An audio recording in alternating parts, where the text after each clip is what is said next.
कुशल कुशल सब पूछते, कुशल रहा ना कोई।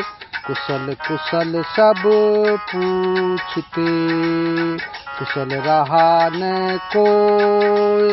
जन्म रहे और मर रहे, फिर कुशल कहाँ से होए कबीरा, कुशल कहाँ से हो।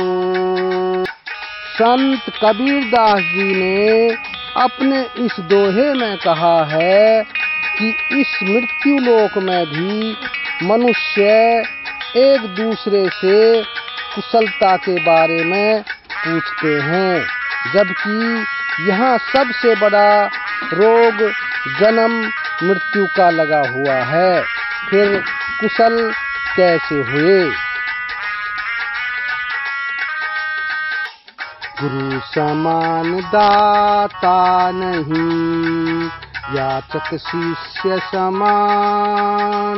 गुरु समान दाता नहीं, याचक शिष्य समान।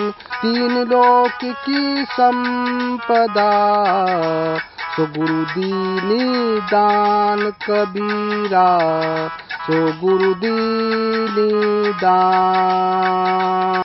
संत कबीरदास जी अपने इस दोहे में बताते हैं कि संपूर्ण संसार में गुरु के समान कोई ज्ञानी नहीं है और शिष्य के समान कोई याचक नहीं है। ज्ञान रूपी अमृतमयी अनमोल संपत्ति गुरु अपने शिष्य को प्रदान करके कृतार्थ करता है।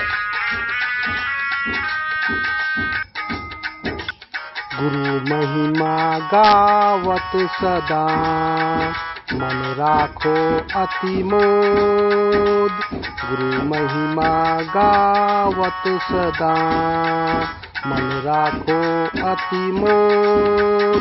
सो तो फिर वो आवे नहीं, बैठे प्रभु की गोद कबीरा, बैठे प्रभु की गोद।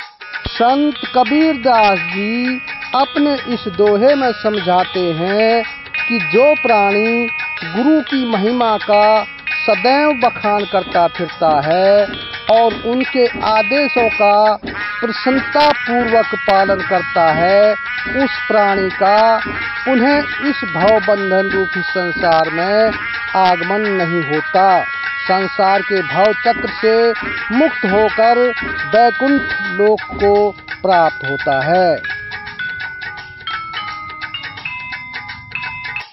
गुरु सो ज्ञान जूं लीजिए, शीश दीजिए दान। गुरु सो ज्ञान जूं लीजिए, शीश दीजिए दान।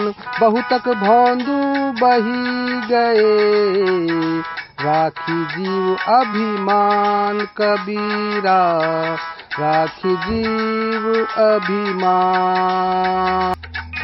संत कबीरदास जी अपने इस दोहे में दर्शाते हैं कि सच्चे गुरु की शरण में जाकर ज्ञान दीक्षा लो और दक्षिणा स्वरूप अपना मस्तक उनके चरणों में अर्पित कर दो, अर्थात अपना तन मन पूर्ण श्रद्धा से समर्पित कर दो। गुरु ज्ञान की तुलना में आपकी संपूर्ण सेवा कुछ भी नहीं है। ऐसा मानकर बहुत से अभिमानी के माया रूपी प्रभाव में बह गए, उनका उद्धार नहीं हो सका। गुरु पारस को अंतरो, जानत है सब संत। गुरु पारस को अंतरो, जानत है सब संत।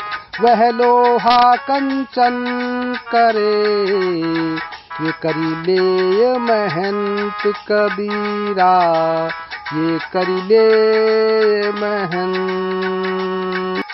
संत कबीरदास जी अपने इस दोहे में कहते हैं कि गुरु पारस के अंतर को सभी ज्ञानी पुरुष जानते हैं।